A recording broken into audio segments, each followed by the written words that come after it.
दोस्तों ये कहानी है एक ऐसे आदमी की जिसे मरने के बाद पता चलता है कि वो एक महान आत्मा है और अब 49 दिनों के अंदर उसे 7 अलग अलग ट्रायल से होकर गुजरना पड़ेगा और अगर उसने वो 7 ट्रायल्स को पार कर लिया तो धरती पर उसका पुनर्जन्म होगा। लेकिन क्या वो आदमी इन सारे ट्रायल्स को पार कर पाएगा और कैसे होंगे ये ट्रायल्स, चलिए जानते हैं इस कहानी में। दोस्तों ये कहानी काफी अच्छी है और इसकी एंडिंग आपको इमोशनल कर देगी। तो अगर आप इमोशनल नहीं होना चाहते तो आप हमारे चैनल पर जाकर दूसरी वीडियोस को देख सकते हैं, वहाँ आपको मजा आएगा। लेकिन अगर आप इस मूवी का पूरा मजा लेना चाहते हैं तो इस वीडियो को एंड तक जरूर देखिएगा। तो चलिए आते हैं कहानी की तरफ। तो कहानी की शुरुआत में हमें बताया जाता है कि हर एक इंसान को मरने के बाद स्पिरिट वर्ल्ड में ले जाया जाता है, जहां जाने के बाद कुछ मरने वाले इंसानों को दोबारा जन्म लेने का मौका मिलता है और उन्हें 49 दिनों के अंदर 7 ट्रायल से गुजरना पड़ता है। अब इसके बाद हम एक फायर फाइटर किम को देखते हैं। यहाँ पर किम एक बिल्डिंग में लगी हुई आग से एक बच्ची को बचाने के लिए काफी ऊंची बिल्डिंग से कूद जाता है, लेकिन तभी किम की रस्सी जल जाती है और किम उस बच्ची को लेकर ही जमीन पर गिरने लगता है, मगर किम उस बच्ची को जरा भी चोट नहीं लगने देता। और हैरानी की बात तो ये होती है कि किम भी बिना चोट लगे ही जमीन से उठकर खड़ा हो जाता है और उस बच्ची से बात करने की कोशिश करने लगता है, मगर अब कोई भी उसकी बात को सुन नहीं पाता। किम को अब कुछ भी समझ नहीं आता कि कोई भी उसकी बातों का जवाब क्यों नहीं दे रहा। तभी उसके पास मिस चुन और हेवनमेक नाम के 2 गार्डियंस आते हैं जो कि लोगों को पुनर्जन्म दिलवाने में उनके ट्रायल्स में उन्हें डिफेंड करते हैं। अब ये दोनों किम को बताते हैं कि तुम अब मर चुके हो और क्योंकि तुमने मरने से पहले काफी सारे लोगों की जान बचाई थी तो इसी वजह से तुम्हें स्पिरिट वर्ल्ड में महान आत्मा का दर्जा दिया गया है। यहाँ मिस चुन किम को बताती है कि अब हम और हमारे बॉस मिलकर तुम्हें 49 दिनों के अंदर 7 ट्रायल्स को पार करवाएंगे, जिससे तुम्हारा पृथ्वी पर पुनर्जन्म हो जाएगा। ये बात सुनकर किम पूरी तरह से हैरान रह जाता है कि वो मर चुका है, उसे कुछ भी समझ नहीं आता। और तभी उसकी नजर जमीन पर पड़ी हुई उसकी डेड बॉडी पर जाती है, जिसे उसके साथी उठा रहे होते हैं और ये देखकर किम को यकीन हो जाता है कि वो सच में मर चुका है। अब यहाँ किम काफी डर जाता है और इन दोनों गार्डियन से कहता है कि एक आखिरी बार मुझे अपनी माँ से मिलने दो, मैं अपनी माँ से मिलकर कुछ कहना चाहता हूँ। लेकिन ये दोनों गार्डियंस किम को उसकी माँ से नहीं मिला सकते थे, इसीलिए ये लोग अब किम को स्पिरिट वर्ल्ड में भेज देते हैं। वहीं दूसरी तरफ हम इन गार्डियंस के तीसरे साथी को भी देखते हैं जिसका नाम गैंगरिम होता है। यहाँ गैंगरिम किम के फ्यूनरल में आता है, जहाँ वो किम की माँ और उसके भाई सुहोंग को देखता है। वो लोग किम की मौत से काफी दुखी थे। अब इसके बाद ये तीनों गार्डियंस किम को लेकर स्पिरिट वर्ल्ड में आ जाते हैं। यहाँ किम को उसके पहले पड़ाव में एक खूनी नर्क मिलता है और ये देखकर तीनों गार्डियंस हैरान रह जाते हैं। वो किम से पूछते हैं कि आखिर दुनिया में तुमने किसका मर्डर किया है जिसकी सजा तुम्हें यहाँ पर मिलेगी। इस पर किम इन्हें मना करता है और कहता है कि मैंने किसी को भी नहीं मारा। तभी मिस चुन अपनी आंखें बंद करती है और किम की पूरी लाइफ को देखने लगती है और फिर इन सभी लोगों को पता चलता है कि काम के दौरान किम का एक दोस्त किम के गलत फैसले की वजह से बिल्डिंग के नीचे दबकर मर गया था और इसी वजह से उसके मर्डर का पाप किम के ऊपर आया है। अब ये जानकर ये लोग किम को गॉड ऑफ मर्डर के पास लेकर आते हैं। यहाँ किम देखता है कि गॉड ऑफ मर्डर ने कई सारे मर्डर करने वाले लोगों को सजा देने के लिए आग में डाला हुआ है और यहाँ उन सब की आत्मा काफी तड़प रही होती है। अब स्पिरिट वर्ल्ड के 2 प्रोसिक्यूटर किम को पुनर्जन्म लेने से रोकने के लिए किम पर उसके दोस्त का मर्डर का आरोप लगाने लगते हैं और कहते हैं कि किम के गलत फैसले की वजह से ही किम के दोस्त की जान गई थी, इसी वजह से किम गुनहगार है। यहाँ ये सब सुनने के बाद गैंगरिम गॉड ऑफ मर्डर को किम और उसके दोस्त की आखिरी बातचीत दिखाते हैं, जिससे अब इन सभी लोगों को पता चलता है कि किम उस दिन अपने दोस्त को ही बचा रहा था। लेकिन तभी उसके दोस्त ने किम से कहा कि तुम जाकर पहले दूसरे लोगों को बचाओ, मैं अपनी जान बचा लूंगा। किम अपने दोस्त की बात मानकर दूसरे लोगों को बचाने चला गया और इसी दौरान किम का दोस्त बिल्डिंग के नीचे दबकर मर गया। साथ ही यहाँ पर गैंगरिम गॉड ऑफ मर्डर को यह भी बताता है कि किम ने उस रात 8 लोगों को मरने से बचाया था, लेकिन वो अपने दोस्त को नहीं बचा पाया और इस बात का उसे बहुत गिल्ट भी था। अब ये सब सुनकर गॉड ऑफ मर्डर ये समझ जाते हैं कि किम बेगुनाह है और उसकी वजह से उसका दोस्त नहीं मरा, इसीलिए अब गॉड ऑफ मर्डर किम को बेगुनाह बताते हैं, जिसके साथ ही किम पुनर्जन्म के पहले पड़ाव को पार कर लेता है। अब इसके बाद गैंगरिम किम को बताता है कि अगले पड़ाव में तुम्हारी जिंदगी के बारे में तुमसे पूछा जाएगा और ये देखा जाएगा कि तुमने अपनी जिंदगी में किन किन मुश्किलों का सामना किया। ये सुनकर किम इन तीनों गार्डियन से पूछता है कि आखिर तुम लोग मेरी मदद क्यों कर रहे हो, तुम्हें इस सबसे क्या मिलेगा। इस पर मिस चुन किम को बताती हैं कि यहाँ के महाराज योमरा ने हमसे ये वादा किया है कि अगर हम लोग 1 सदी में 49 लोगों को पुनर्जन्म दिलवा दें तो महाराज हमें भी धरती पर पुनर्जन्म दे देंगे और हम फिर से जिंदा हो जाएंगे और धरती पर अपनी जिंदगी जी पाएंगे। लेकिन यहाँ पर इन लोगों की बात सुनकर किम पुनर्जन्म लेने से मना करने लगता है। तभी मिस चुन किम से रिक्वेस्ट करती है और उससे पुनर्जन्म लेने के लिए बोलती है। ये लोग बात कर ही रहे थे कि तभी इन लोगों के ऊपर कुछ अजीब सी मछलियां हमला करने लगती हैं। हेवनमेक और मिस चुन उन्हें मारते हैं और किम को उनसे बचाते हैं। यहाँ गैंगरिम इन्हें देखकर सब कुछ समझ जाता है और बताता है कि अगले पड़ाव में तुम्हें आलस्य की देवी मिलेंगी, जिन्हें तुम बस पलटकर जवाब मत देना, क्योंकि पलटकर जवाब देने वाले उन्हें बिल्कुल भी पसंद नहीं है। अब यहाँ ये सब बताने के बाद किम को आलस्य की देवी के पास लेकर जाया जाता है। यहाँ मिस चुन आलस्य की देवी को किम की पूरी लाइफ दिखाती हैं और उन्हें बताती हैं कि किम ने अपनी पूरी जिंदगी में कभी भी आराम या फिर आलस्य नहीं दिखाया और इंसान और जानवरों की हर तरह से मदद की। यहाँ आलस्य की देवी किम को लोगों को बचाते हुए और उनकी मदद करते हुए देखकर काफी खुश होती हैं और अपने प्रोसिक्यूटर से कहती हैं कि किम जैसी महान आत्मा के तो यहाँ पर स्टैचू होने चाहिए। तुम लोग यहाँ पर इसके बड़े बड़े स्टैचू बनवाओ। साथ ही वो किम से पूछती है कि आखिर तुम अपनी जान को मुश्किल में डालकर दूसरों की मदद क्यों करते थे। इस पर किम आलस्य की देवी से बोलता है कि मैं वो सारे काम बस पैसों के लिए ही करता था। ये सुनकर आलस्य की देवी को गुस्सा आ जाता है और वो किम से कहती है कि तुमने पैसों को ही गॉड समझ रखा था और तुमने उन्हीं पैसों के लिए लोगों की मदद की, यानी कि हकीकत में तुम लोगों की मदद नहीं करना चाहते थे और इसी वजह से अब तुम्हें सजा दी जाएगी। इतना बोलकर आलस्य की देवी अपने दोनों प्रोसिक्यूटर से किम को एक झरने की तरफ धकेल देने के लिए कहती हैं। यहाँ पर बड़े बड़े रोलर्स इंसानों को कुचल रहे थे और साथ ही वो खतरनाक मछलियां भी इन लोगों पर हमला कर रही थी और इन्हें खा रही थी।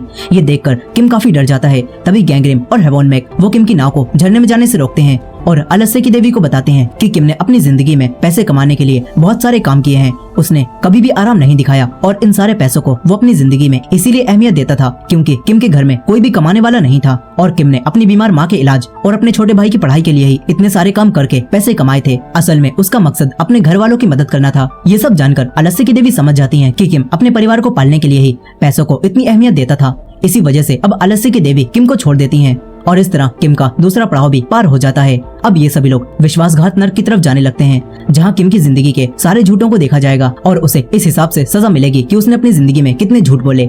लेकिन अब यहाँ रास्ते में ही गैंगरिम किम पर गुस्सा करने लगता है और उसे खतरनाक ब्लेड वाले पेड़ों में अटका देता है और उससे कहता है कि आज जो तुमने आलस्य की देवी के सामने किया वो काफी गलत था और अब तुम वही करोगे जो मैं कहूँगा।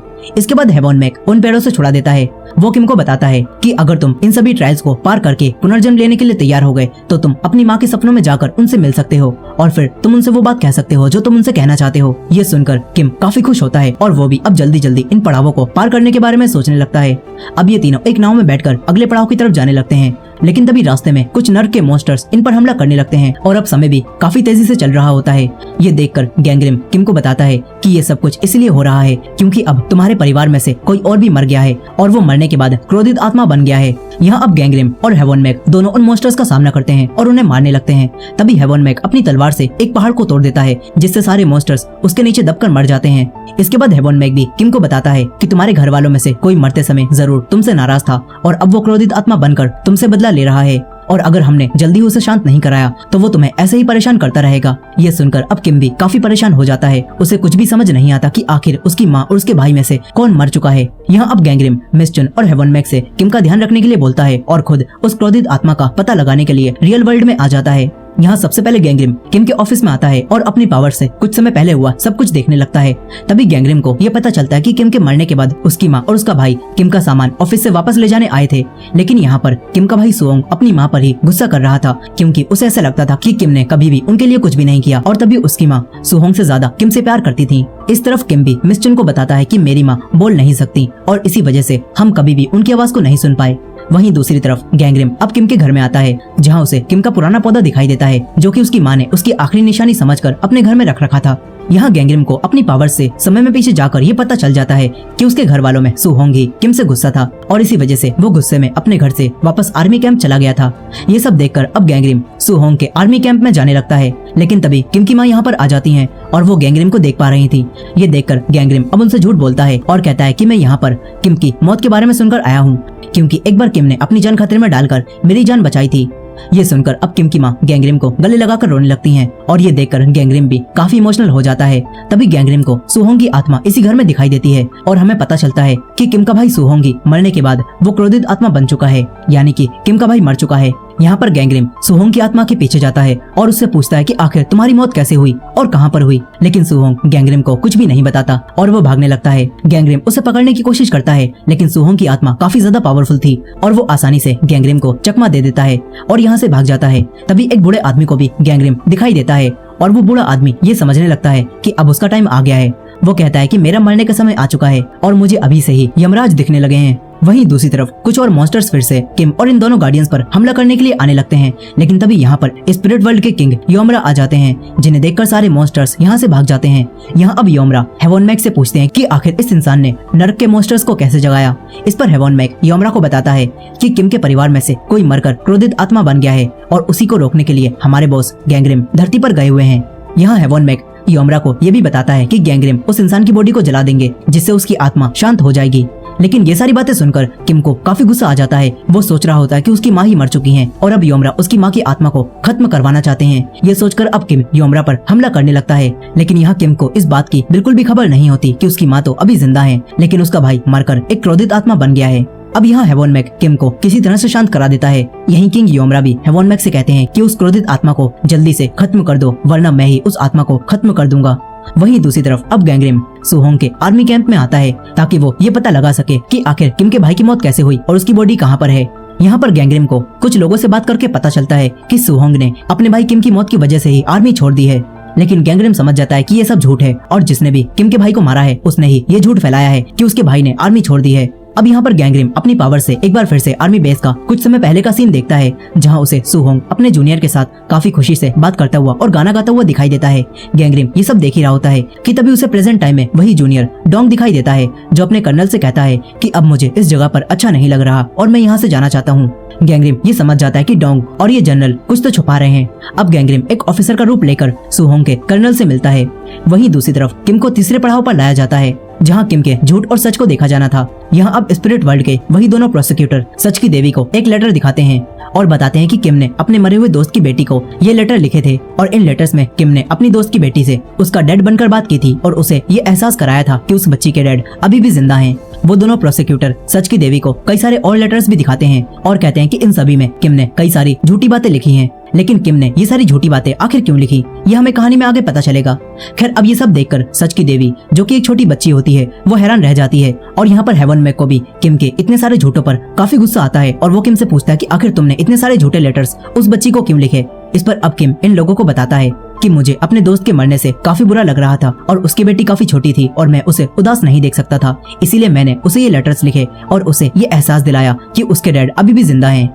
वहीं दूसरी तरफ गैंगरिम अब सुहोंग के कर्नल से मिलता है और उससे कहता है कि जब तुम सब लोगों को ऐसा लग रहा है कि सुहोंग यहाँ से भाग गया है, तो तुम लोगों ने अभी तक ये बात उसकी माँ को क्यों नहीं बताई। इस पर कर्नल गैंगरिम को, जो कि अभी ऑफिसर के भेस में होता है, उसे बताता है कि मैं सुहोंग की माँ को परेशान नहीं करना चाहता था, क्योंकि हाल ही में उन्होंने अपने एक बेटे को खो दिया है और अगर उन्हें अपने दूसरे बेटे के भाग जाने के बारे में पता चलेगा तो उन पर क्या बीतेगी। इसी वजह से हमने उन्हें अभी तक कुछ भी नहीं बताया। ये सब सुनकर गैंगरिम समझ जाता है कि कर्नल झूठ बोल रहा है, क्योंकि सुहोंग भागा नहीं बल्कि मारा जा चुका है। अब यहाँ पर गैंगरिम कर्नल से डायरेक्ट पूछता है कि बताओ तुमने सुहोंग की बॉडी को कहाँ पर दफनाया है।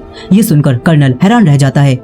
वहीं दूसरी तरफ सच की देवी अब किम से कहती हैं कि तुमने उस बच्ची को झूठी उम्मीद दी कि उसके पिता भी जिंदा हैं और इसी वजह से वो बच्ची रोज अपने पिता का इंतजार करने लगी और वो आखिर में काफी दुखी भी हो गई और ये सब तुम्हारे झूठे लेटर्स की वजह से हुआ। ये बोलकर अब सच की देवी किम को सजा देने के लिए उसकी जबान काटने के लिए कहती हैं। इस तरफ कर्नल गैंगरिम की बात का कोई भी जवाब नहीं देता। इस पर अब गैंगरिम कर्नल को जल्द से जल्द सच बताने की वार्निंग देता है और यहाँ से बाहर निकल जाता है।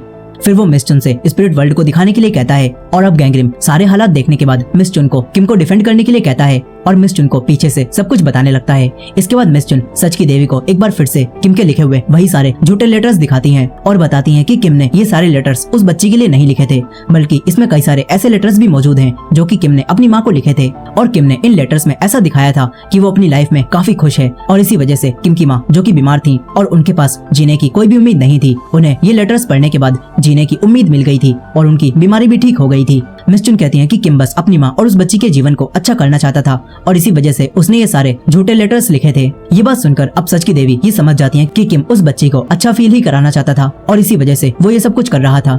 अब ये जानकर सच की देवी किम को छोड़ देती हैं और साथ ही सच की देवी दोनों प्रोसिक्यूटर्स को काफी कुछ सुनाती हैं। इसके बाद किम दोनों गार्डियंस के साथ आगे जाने लगता है। तभी हेवन मैक किम से पूछता है कि आखिर तुम अपनी माँ से मिलने के लिए इतने उतावले क्यों हो रहे हो, आखिर वो कौन सी बात है जो तुम अपनी माँ को बताना चाहते हो। इस पर अब किम इन दोनों को बताता है कि मैंने अपनी माँ के लिए एक इलेक्ट्रॉनिक कुकर खरीदा था और उसे स्टोर रूम में रख दिया था और मैं अपनी माँ को वही देना चाहता था। लेकिन यहाँ पर मिस चुन किम के सारे जीवन को देखती है और बोलती है कि मैं जानती हूँ कि तुमने उस कुकर में एक लेटर रख रखा है जिसके अंदर तुमने कोई भी झूठी बात नहीं लिखी और अपने दिल की सारी फीलिंग्स बताई हैं।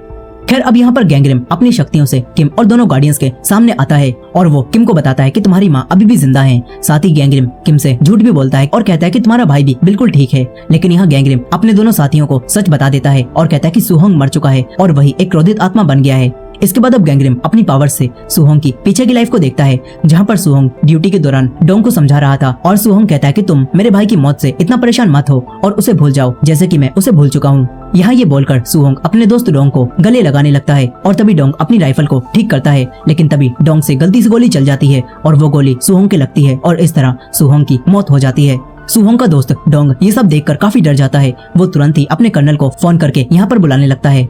वहीं दूसरी तरफ मिस्चन और हेवन मैक किम को लेकर इनजस्टिस और बेट्रेयल के ट्रायल पर आते हैं, जहाँ पर बस उन्हीं लोगों को सजा मिलती है जिन्होंने अपनी जिंदगी में किसी पर अन्याय किया होता है। अब यहाँ पर आते ही इस जगह की बर्फ टूटने लगती है और ये देखकर ये लोग यहाँ पर लगी हुई लिफ्ट को स्टार्ट करते हैं और उसमें बैठकर यहाँ से भागने लगते हैं। वहीं दूसरी तरफ गैंगरिम को अब पता चलता है कि सुहोंग के गोली लगने पर जब कर्नल यहाँ पर आया था तो कर्नल ने सुहोंग को मरा हुआ पाया था और उसे अपनी प्रमोशन की चिंता थी, क्योंकि जल्दी ही उसका प्रमोशन होने वाला था और इसीलिए उसने सुहोंग को बिना किसी को बताए ही जमीन में दफनाने का फैसला किया। लेकिन यहाँ पर गैंगरिम ये देखता है कि सुहोंग असल में उस वक्त मरा नहीं था और वो जिंदा था और ये देखकर गैंगरिम को भी अपने भाई और अपने डैड की याद आने लगती है, क्योंकि उसके डैड को भी ऐसे ही जिंदा जला दिया गया था। अब यहाँ पर डोंग और कर्नल सुहोंग को जिंदा ही दफन कर देते हैं और उसकी माँ को भी ये बताया जाता है कि सुहोंग आर्मी छोड़कर भाग गया। लेकिन ये सब जानकर गैंगरिम सुहोंग की बॉडी को जमीन से बाहर निकालने लगता है। वहीं दूसरी तरफ मिस्चुन और हेवन मैक किम से बात कर रहे होते हैं। तभी बातों ही बातों में हेवन मैक के मुंह से सच निकल जाता है और वो किम को बता देता है कि तुम्हारा भाई सुहोंग मर चुका है और वही क्रोधित आत्मा बन गया है। ये सुनकर किम काफी दुखी होता है। अब तभी इस लिफ्ट का एक तार टूट जाता है और दोनों गार्डियंस नीचे गिरने लगते हैं। वो दोनों लिफ्ट को पकड़ लेते हैं और यहाँ पर लटक जाते हैं। तभी किम रस्सी पर लटक कर इन्हें बचाने आता है और कहता है कि मैं अब तुम्हारी पूरी मदद करूंगा। वहीं दूसरी तरफ गैंगरिम भी सुहोंग की बॉडी को जमीन से निकाल ही रहा होता है, लेकिन तभी यहाँ पर उसके पास हेवन मैक आता है और गैंगरिम से कहता है कि सुहोंग की बॉडी को तुरंत ही जला दो ताकि उसकी आत्मा खत्म हो जाए। लेकिन गैंगरिम ऐसा करने से मना करता है और कहता है कि मैं सुहोंग की बॉडी को उसकी माँ को देना चाहता हूँ ताकि वो अपने दूसरे बेटे का भी एक प्रॉपर फ्यूनरल कर पाए और उन्हें सारी सच्चाई पता चल सके। लेकिन अब यहाँ पर हेवन मैक सुहोंग की बॉडी को जलाने की कोशिश करने लगता है, मगर गैंगरिम हर बार उसे ऐसा करने से रोक लेता है। तभी हमें पता चलता है कि हेवन मैक तो किम के साथ है, तो आखिर गैंगरिम के पास कौन है, इसके बारे में हमें कहानी में आगे पता चलेगा। खैर अब यहाँ पर गैंगरिम हेवन मैक से वापस चले जाने के लिए बोलता है। वहीं दूसरी तरफ वो दोनों गार्डियंस किम को विश्वासघात नर्क में ले जाते हैं। इधर असली दुनिया में डोंग, जिसकी गोली से सुहोंग मरा है, वो अपने किए पर काफी दुखी होता है। वो एक क्लब में आकर काफी ज्यादा ड्रिंक करने लगता है। यहाँ पर सुहोंग की आत्मा भी डोंग को मारने के लिए आ जाती है, मगर तभी गैंगरिम उसका पीछा करने लगता है और काफी कोशिश करने के बाद गैंगरिम सुहोंग की आत्मा को पकड़ लेता है और उसे शांत हो जाने के लिए कहता है। गैंगरिम उससे कहता है कि तुम्हारी वजह से तुम्हारा भाई भी अब मुश्किल में है। लेकिन ये सब सुनकर सुहोंग कहता है कि मेरा कोई भी भाई नहीं है और किम तो हमें पहले ही छोड़कर चला गया था और वो वापस आया भी तो मरने के बाद। यहाँ गैंगरिम सुहोंग को काफी समझाता है और कहता है कि तुम्हारे साथियों को ऐसा लग रहा था कि तुम मर गए हो, इसी वजह से उन्होंने तुम्हें दफना दिया। लेकिन ये सारी बातें सुनकर भी सुहोंग पर ज्यादा असर नहीं पड़ता और वो गुस्से में आता है और यहाँ से भाग जाता है। इस तरफ डोंग अब कर्नल के पास आता है और कहता है कि मैं अब सभी लोगों को सच बता देना चाहता हूँ कि मैंने ही सुहोंग को मारा है। लेकिन कर्नल उसे ऐसा करने से मना करता है। कर्नल को बस अपने प्रमोशन की पड़ी होती है। इस तरफ गैंगरिम भी अब स्पिरिट वर्ल्ड में वापस आ जाता है और यहाँ पर किम अब गैंगरिम से रिक्वेस्ट करता है और कहता है कि तुम मेरे भाई की आत्मा को खत्म मत करना और तुम उसकी आत्मा को वापस उसके शरीर में डालकर उसे फिर से जिंदा कर दो। लेकिन गैंगरिम किम से कहता है कि मैं ऐसा नहीं कर सकता। इस तरफ अब डोंग सुहोंग की माँ के पास आता है और उन्हें सुहोंग के जमीन के नीचे दफन होने वाली जगह का पता बता देता है। यहाँ पर सुहोंग भी ये सब देख रहा था और वो समझ जाता है कि डोंग काफी ज्यादा पछतावे में जी रहा है। इस तरफ अब दोनों गार्डियंस किम को उसके अगले पड़ाव के लिए हिंसा के नर्क में ले जाने लगते हैं और वहाँ जाने के लिए उसे एक गहरी खाई में जंप करा देते हैं। यहाँ पर इन्हें लग रहा होता है कि किम तो एक महान आत्मा है, इसीलिए उसने अपनी जिंदगी में किसी पर भी वायलेंस नहीं किया होगा और ये खाई काफी छोटी होगी। लेकिन ये खाई काफी ज्यादा लंबी होती है और ये लोग यहाँ गिरते ही चले जाते हैं। वहीं दूसरी तरफ सुहोंग को मारने की वजह से डोंग अंदर से काफी दुखी हो चुका था और अब वो सुसाइड करने लगता है। यहाँ गैंगरिम भी ये सब देख रहा था। अब तभी सुहोंग की आत्मा गैंगरिम के पास आती है और कहती है कि तुम डोंग को बचा लो, बदले में तुम जो भी कहोगे मैं वो करूंगा। ये सुनकर अब गैंगरिम डोंग की गले की रस्सी को काट देता है और उसे मरने से बचा लेता है। वहीं दूसरी तरफ किम और दोनों गार्डियंस अभी भी खाई में बड़े बड़े पत्थरों पर गिरे जा रहे थे। यही सुहोंग की आत्मा गैंगरिम से डोंग के सामने एक गाना गाने के लिए बोलती है। गैंगरिम वो गाना गाता है जिससे डोंग समझ जाता है कि ये सुहोंग की आत्मा है और अब सुहोंग गैंगरिम के जरिए डोंग से कहता है कि मैंने तुम्हें माफ कर दिया। इस तरफ ये तीनों तेजी से खाई में जमीन की तरफ गिर रहे थे। तभी किम मिस्चुन का हाथ पकड़ लेता है और उसे जमीन पर गिरने से बचाने लगता है। लेकिन तभी किम भी जमीन पर टकराने से रुक जाता है। इसके बाद ये सभी लोग गॉड ऑफ वायलेंस के पास आ जाते हैं, जहाँ पर वही दोनों प्रोसिक्यूटर्स भी होते हैं जो किम को पुनर्जन्म लेने से रोकने की कोशिश कर रहे हैं। अब वही दोनों आदमी गॉड ऑफ वायलेंस को किम के बचपन की कुछ वीडियोस पत्थरों के जरिए दिखाते हैं, जिसमें किम अपने छोटे भाई सुहोंग को बहुत बुरी तरह से मार रहा होता है। ये दोनों प्रोसिक्यूटर गॉड ऑफ वायलेंस से कहते हैं कि किम ने उस दिन अपने भाई को जान से मारने की कोशिश की थी। यहाँ किम भी अपनी इस हरकत को देखकर काफी दुखी हो जाता है और उसे भी ये सारी घटना याद होती है। अब यहाँ वो दोनों आदमी गॉड ऑफ वायलेंस को ये भी बताते हैं कि किम उस दिन अपने भाई को पीटने के बाद घर से भाग गया और फिर वो 15 सालों तक घर वापस नहीं लौटा, और जब वो लौटा तो वो मर चुका था। ये सब सुनकर गॉड ऑफ वायलेंस को गुस्सा आ जाता है और वो किम को सजा देने लगते हैं। यहाँ वो किम को एक खाई में फेंकने के लिए कहते हैं, जहाँ पत्थरों से काफी ज्यादा लोगों को कुचला जा रहा था, और ये देखकर किम काफी डर जाता है। वहीं अब गैंगरेम को भी ये सारी बात पता चलती है और इन्हें कुछ भी समझ नहीं आता कि ये लोग किम को कैसे बचाएं। इसीलिए अब गैंगरेम मिस चुन से कहता है कि गॉड ऑफ वायलेंस से कंबाइंड ट्रायल की मांग करो। यहाँ मिस चुन गॉड ऑफ वायलेंस से कंबाइंड ट्रायल की मांग करती हैं और कहती हैं कि अगले पड़ाव में अगर किम दोषी साबित हो गया तो उसे दुगनी सजा मिलेगी और साथ ही हम तीनों गार्डियन से भी हमारी सारी शक्तियाँ छीन ली जाएंगी। ये सुनकर गॉड ऑफ वायलेंस किम को सजा नहीं देते और उसे अगले पड़ाव पर जाने देते हैं। इस तरफ अब गैंगरेम भी सुहोंग की आत्मा को उसके असली शरीर जैसा बना देता है और उसे लेकर आर्मी कैंप में आने लगता है। तभी सुहोंग गैंगरेम को बताता है कि उस रात मेरे भाई किम ने मुझे इसलिए मारा था क्योंकि मैंने ये देख लिया था कि उस रात किम हमारी बीमार माँ को मारने की कोशिश कर रहा था। यहाँ हमें ये भी दिखाया जाता है कि उस दिन किम ने अपनी बीमार माँ का दम घोटकर उन्हें मारने का फैसला किया था, लेकिन सुहोंग उसे ऐसा करने से रोक रहा था और इसी वजह से किम ने सुहोंग को काफी बुरा मारा था। वहीं मिस चुन भी अब अपनी शक्तियों से ये पता लगा लेती है कि किम ने उस रात अपनी माँ को मारने की कोशिश की थी, और ये देखकर ये दोनों गार्डियंस किम से पूछते हैं कि आखिर तुमने उस रात अपनी माँ को मारने की कोशिश क्यों की। इस पर अब किम इन दोनों को सारी बातें बताता है और कहता है कि मेरी माँ काफी ज्यादा बीमार थी और हमारे पास इतने पैसे नहीं थे कि हम उनका इलाज करवा पाएं, और मैं अपनी माँ को इतने दर्द में नहीं देख सकता था, इसीलिए मैंने सोचा कि मैं पहले अपनी माँ को मार दूंगा और फिर हम दोनों भाई भी सुसाइड कर लेंगे। लेकिन मैं ऐसा नहीं कर पाया और जब मैंने अपनी माँ को मारने की कोशिश की तो मुझे इस बात का काफी बुरा भी लगा। इसी वजह से मैं घर छोड़कर चला गया। यानी कि किम उस रात अपनी जिंदगी से परेशान होकर अपने पूरे परिवार के साथ ही मर जाना चाहता था और इसी वजह से उसने अपने भाई पर वायलेंस का यूज किया था। अब इसके बाद रियल वर्ल्ड में हम किम की माँ को देखते हैं जो कि अब आर्मी कैंप में आती हैं और वो सभी ऑफिसर से सुहोंग को ढूंढने के लिए कहती हैं क्योंकि उन्हें अभी भी ऐसा लग रहा होता है कि सुहोंग कहीं पर चला गया है। यहाँ सुहोंग की आत्मा भी अपनी माँ को ऐसा करते हुए देखती है। अब यहाँ पर कर्नल सुहोंग की माँ को धक्का देकर कैंप से बाहर निकालने लगता है और ये सब देखकर सुहोंग को काफी गुस्सा आ रहा होता है। वहीं दूसरी तरफ किम और दोनों गार्डियंस पर कुछ मॉन्स्टर्स हमला करने लगते हैं। यहाँ हेवन मैक उन्हें मारने लगता है। वहीं रियल वर्ल्ड में कर्नल के धक्का देने से अब सुहोंग की माँ बेहोश हो जाती हैं और ये सब देखकर सुहोंग को अब काफी गुस्सा आता है। वो फिर से क्रोधित आत्मा बन जाता है और अपनी पावर से यहाँ पर एक बहुत बड़ा तूफान बना देता है। यहाँ सुहोंग के ऐसा करने से स्पिरिट वर्ल्ड पर भी उसका असर पड़ता है और दोनों दुनिया जुड़ जाती हैं। अब ये तीनों लोग भी उस तूफान में आ जाते हैं। इस तरफ सुहोंग आर्मी कैंप में तबाही मचाने लगता है। कर्नल ये सब देखकर यहाँ से भागने की कोशिश करता है, लेकिन तभी सुहोंग कर्नल के पूरे ट्रक को ही हवा में उड़ा देता है और कर्नल को मारने की कोशिश करता है, मगर तभी गैंगरेम बीच में आता है और कर्नल को बचाने लगता है, लेकिन सुहोंग उसे दूर फेंक देता है। वो कर्नल को बिजली के झटके देने लगता है। ये सब देखकर गैंगरेम हेवन मैक को आवाज लगाता है और इस दुनिया में आने के लिए कहता है। हेवन मैक तुरंत ही रियल वर्ल्ड में आ जाता है और वो कर्नल को बचा लेता है। वहीं दूसरी तरफ तूफान की वजह से किम अब रेत में दबने लगता है। मिस चुन उसे बचाने की बहुत कोशिश करती है, लेकिन वो किम को बाहर नहीं निकाल पाती। तभी मिस चुन जोर जोर से चिल्लाने लगती है और उसकी आवाज सुनकर सुहोंग भी अपने भाई को देख लेता है। वो समझ जाता है कि उसकी वजह से उसका भाई मुसीबत में है। इसी वजह से अब सुहोंग की आत्मा शांत हो जाती है। वहीं अब किम भी अपने आखिरी पड़ाव पर पहुंच जाता है, जहां उसके सामने खुद किंग योमरा आते हैं, जो किम से इस चीज का ट्रायल लेने वाले थे कि असली दुनिया में किम और उसकी माँ का रिश्ता कैसा था। लेकिन यहाँ पर योमरा बिना किसी बातचीत के ही किम को उसकी माँ को मारने की कोशिश करने की वजह से ही दोषी बताकर उसे सजा सुनाने लगते हैं। लेकिन तभी मिस चुन योमरा की बात को बीच में ही रोकती है और उन्हें समझाने की कोशिश करती है कि किम ने अपनी माँ को इसीलिए मारने की कोशिश की थी क्योंकि वो बीमार थी और फिर किम उन्हें मारने के बाद खुद भी सुसाइड करने वाला था।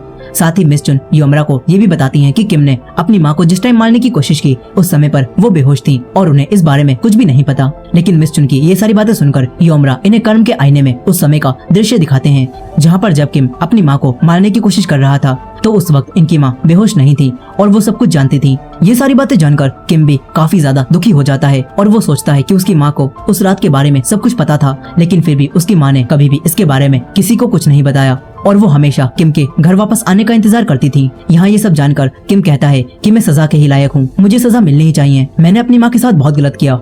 लेकिन किम किंग योमरा से कहता है कि मुझे थोड़ा सा और समय दे दो, मैं आखिरी बार अपनी माँ से अपनी गलतियों की माफी मांगना चाहता हूँ। मगर यहाँ पर किंग योमरा किम को और समय देने से मना कर देते हैं और कहते हैं कि मैंने दुनिया में तुम्हें काफी समय दिया था, लेकिन तुम कभी भी अपनी माँ के पास वापस नहीं गए और न ही कभी उनसे माफी मांगी। यहाँ ये सब बोलने के बाद योमरा अपने प्रोसिक्यूटर से किम को सजा देने के लिए कहते हैं और यहाँ पर गैंगरिम और हेवन मैक को भी अब ऐसा लगने लगता है कि अब वो लोग किम को पुनर्जन्म नहीं दिलवा पाएंगे और अब इन तीनों की सारी शक्तियां भी छिन जाएंगी। लेकिन तभी ये सब देखकर सुहोंग अपनी माँ के सपने में जाता है और उन्हें बताता है कि मैं हेवन में एक जज बन गया हूँ। साथ ही वो गैंगरिम और हेवन मैक को भी अपनी माँ के सामने लेकर आता है और उन्हें अपना दोस्त बताता है। यहाँ अब सुहोंग अपनी माँ से पूछता है कि आपको वो समय याद है जब किम मुझे और आपको मारने वाला था। यहाँ ये बात याद दिलाकर सुहोंग अपनी माँ से कहने लगता है कि किम हमारे घर से जाने के बाद हमें हर महीने पैसे भेजता था, लेकिन वो कभी भी हमसे मिलने यहाँ पर नहीं आया और जब भी हमें उसकी याद आती थी तो वो हमारे बीच नहीं था। यहाँ पर सुहोंग की ये सारी बातें सुनकर उसकी माँ काफी ज्यादा रोती हैं और उसी रात को याद करने लगती हैं। और अब जब ये उसकी माँ का सपना होता है तो यहाँ सुहोंग की माँ बात भी कर पाती हैं और वो सुहोंग से बोलती हैं कि मेरी नजर में तुम दोनों भाइयों ने उस रात कुछ भी गलत नहीं किया था और तुमने हमेशा मेरा ख्याल ही रखा था। यहाँ पर किम की माँ सुहोंग से बोलती हैं कि ये सब बस मेरी बीमारी की वजह से ही हुआ था, मैं एक अच्छी माँ नहीं थी, मैंने हमेशा ही तुम्हें अकेला छोड़ दिया। यहाँ ये सब बोलने के बाद सुहोंग की माँ भी काफी ज्यादा रोती हैं और उनसे माफी मांगने लगती हैं। ये सब देखकर स्पिरिट वर्ल्ड में किम और बाकी सभी लोग भी इमोशनल हो जाते हैं। और अब ये सब जानने के बाद किंग योमरा भी ये समझ जाते हैं कि किम की माँ ने किम को उस रात के लिए काफी पहले ही माफी दे दी है। और ये जानकर अब किंग योमरा किम से कहते हैं कि स्पिरिट वर्ल्ड में उस पाप की कोई सजा नहीं मिलती जिसकी माफी इंसान को दुनिया में ही मिल गई हो। और ये बोलकर किंग योमरा किम को निर्दोष साबित कर देते हैं और साथ ही किम के पुनर्जन्म का ऐलान भी कर देते हैं। और इसी के साथ किम कहीं और जन्म लेने के लिए स्पिरिट वर्ल्ड से चला जाता है। वहीं दूसरी तरफ धरती पर हेवन मैक गैंगरिम से पूछता है कि अब हम लोग यहाँ पर क्या कर रहे हैं। इस पर गैंगरिम हेवन मैक को बताता है कि किम का भाई सुहोंग भी एक महान आत्मा है और अब ये भी हमारे साथ स्पिरिट वर्ल्ड में जाएगा और इसे भी पुनर्जन्म का मौका मिलेगा। ये बात सुनकर हेवन मैक हैरान रह जाता है और वो गैंगरिम से बोलता है कि आखिर सुहोंग महान आत्मा कैसे बन गया। इस पर गैंगरिम को भी इसके बारे में कुछ भी पता नहीं होता। और अब गैंगरिम हेवन मैक से पूछता है कि आखिर तुम इतनी देर बाद उस तूफान के बीच मेरी मदद के लिए क्यों आए। इस पर हेवन मैक गैंगरिम को बताता है कि आपने ही तो मुझे इस वर्ल्ड में आने के लिए मना किया था और जब आपने मुझे आवाज दी तो मैं यहाँ पर आ गया। ये सुनकर गैंगरिम समझ जाता है कि हेवन मैक उस समय पर रियल वर्ल्ड में नहीं आया था जब गैंगरिम को सुहोंग की बॉडी मिली थी। यानी कि उस समय में गैंगरिम के सामने जो हेवन मैक खड़ा था वो असल में हेवन मैक नहीं बल्कि किंग योमरा थे, जो कि गैंगरिम को ये संकेत दे रहे थे कि वो जो ये सब कुछ कर रहा है वो कहीं ना कहीं सही है। अब ये सब जानकर गैंगरिम सुहोंग को लेकर सीधा योमरा के पास जाने का फैसला करता है। वहीं दूसरी तरफ हमें किम की माँ को भी हॉस्पिटल में दिखाया जाता है, जहाँ पर अब उन्हें वही इलेक्ट्रॉनिक कुकर मिल जाता है जो कि किम ने उनके लिए छोड़ा था और ये काम गैंगरिम ने ही किया होता है। अब यहाँ वापस जाते समय वही बूढ़ा आदमी जिसने गैंगरिम को पहले देखा था वो गैंगरिम को दोबारा से देख लेता है, जिससे गैंगरिम को भी ये समझ नहीं आता कि ये आदमी गैंगरिम को आखिर कैसे देख पा रहा है। अब यहीं किम की माँ उस कुकर को खोलती हैं और उसके अंदर उन्हें वही लेटर मिलता है जो कि किम ने उनके लिए छोड़ा था। और उस लेटर को पढ़कर किम की माँ को पता चलता है कि इतने सालों से किम उन्हें खुश रखने के लिए अपने लेटर्स में झूठी बातें लिख रहा था और इस आखिरी लेटर में किम ने अपनी माँ के लिए सारी सच्ची बातें लिखी होती हैं और अपनी फीलिंग्स को जाहिर किया होता है। वहीं गैंगरिम और हेवन मैक सुहोंग को अब डायरेक्ट किंग योमरा के किले में ले जाने लगते हैं ताकि उन्हें ये पता चल सके कि आखिर किंग योमरा ने रियल वर्ल्ड में आकर गैंगरिम को क्या मैसेज देना चाहा था। लेकिन यहाँ पर किंग योमरा की फौज इन्हें ऐसा करने से रोकती है और ये लोग अब किंग योमरा की फौज से फाइट करने जाने लगते हैं। और इसी के साथ ये कहानी यहीं पर खत्म हो जाती है। मूवी के आखिर में हम कुछ और स्पिरिट गार्डियंस को भी देखते हैं और वो उसी आदमी की आत्मा को निकालने के लिए आए थे जो बार बार गैंगरिम को देख रहा था। लेकिन अब तभी एक आदमी इन्हें देख लेता है और उन्हें ऐसा करने से रोकता है और इसी के साथ ये कहानी यहीं पर खत्म हो जाती है। दोस्तों ये थी इस मूवी की फुल स्टोरी। आई होप कि आपको ये स्टोरी पसंद आई होगी। वेल इसका पार्ट 2 भी है और अगर आप इस मूवी के सेकंड पार्ट को देखना चाहते हैं तो कमेंट में सेकंड पार्ट लिखना मत भूलेगा। और ये वीडियो पसंद आई हो तो इस वीडियो को लाइक करके हमारे इस चैनल को भी सब्सक्राइब करके बेल नोटिफिकेशन को ऑन कर लीजिएगा। मिलते हैं नेक्स्ट पार्ट में।